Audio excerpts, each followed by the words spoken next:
Character classes in aRPGs are a vital part of the role-playing aspects of the genre, and are one key way to separate and define gameplay mechanics.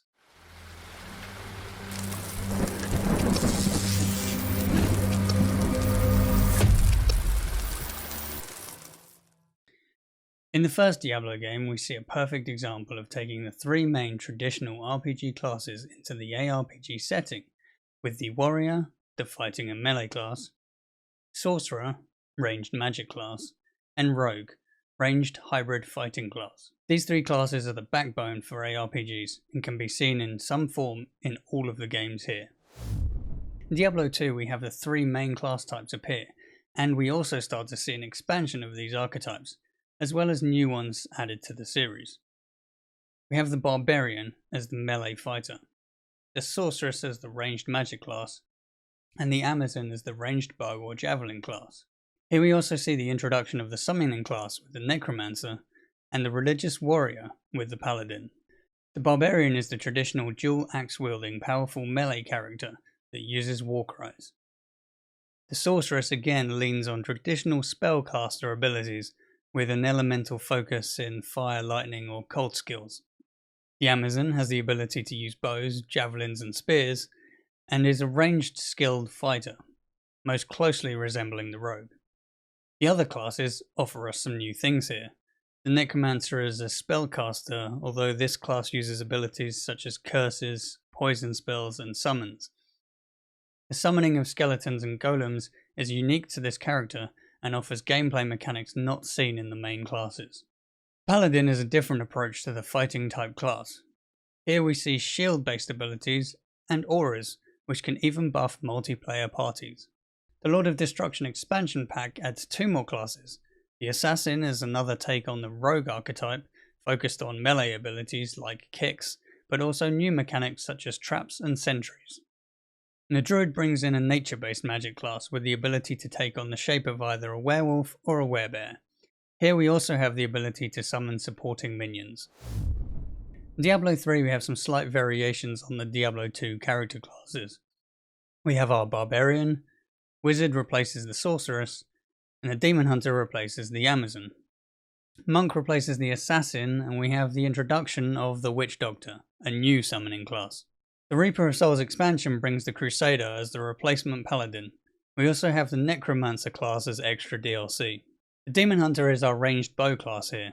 We don't get javelins, but we do get some close combat dagger and knife melee abilities, which brings in some of the rogue hybrid class attributes. The monk here doesn't have traps, but does gain mantras and holy skills. The Witch Doctor is a summoning class that takes the form of a ritual-based voodoo fighter.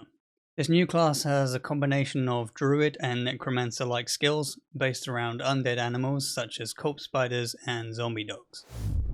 In Grim Dawn we have 6 classes in the base game, and 2 more in the Ashes of Malmuth expansion, and 1 extra class with Forgotten Gods. Arcanist, Demolitionist, Nightblade, Occultist, Shaman, and Soldier are the base classes. Inquisitor, Necromancer, and Oathkeeper are the expansion classes. Arcanists are powerful magic users and have mastery of the elements, fire, ice, and lightning. Demolitionists use an array of fire skills including fire bombs and thermite mines. Nightblades are dual-wielding melee experts and can cast veils of shadows over enemies. Occultists inflict curses and have the ability to cast summons. Shaman have power over nature and can create wind and rain. The Shaman class in Grim Dawn has an ability we haven't spoken about yet. Similar to sentries, totems. The Shaman totems here drain enemy life and heal allies. The Soldier class is great at close combat, strong, tough, and very good with swords. Inquisitors here tend to want to be dual-wielding ranged casters with a focus on elemental abilities. Necromancers here can once again raise skeletons and curse enemies, and Oathkeepers are the sword and shield wielding holy paladin type. Grim Dawn here offers something different, with the ability to have masteries in 2 classes. The dual class system unlocks a whole host of class combinations and opens up a deep system of character gameplay customization. At the time of recording this video, Last Epoch is still a work in progress, and some class masteries are not currently available, but are coming soon. The Mage is our standard spellcaster, and can become a Master Sorcerer or Close Range Spellblade. Rune Master is coming soon. The Rogue can spec into becoming an Assassin type with the Blade Dancer skill tree, or a Ranger with the Marksman path. Falconer is coming soon. Primalist can be a Master of Nature by becoming a Shaman, or a powerful Shapeshifter with the Druid skill tree, or have animal companions being a Beastmaster. The Acolyte has the Necromancer mastery tree. The Lich is a blood magic path, where sacrificing your own health allows for other powerful abilities, and Warlock is coming soon. The Sentinel has access to the Paladin path with skills to heal allies, and also the powerful fight paths of the Void Knight and the Forge Guard tree. Path of Exile's character classes are a little different. As I've mentioned in other videos, almost the entire passive tree and almost every skill gem can be accessed by any character. This gives each class less definition until we hit Ascendancy classes. Similar to Masteries, these Ascendancies are specializations.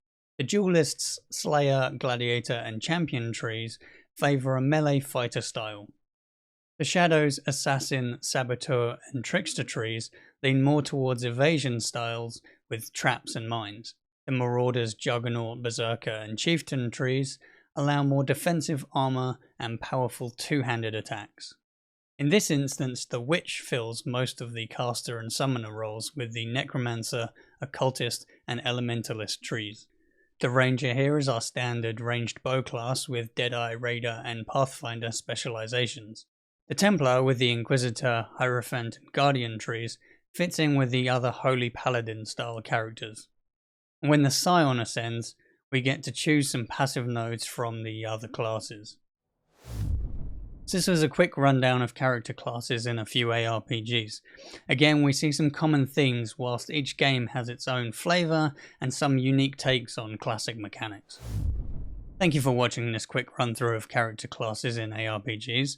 If you enjoyed this video, please hit the like button, subscribe for more content, and join me at twitch.tv/stormy_stream.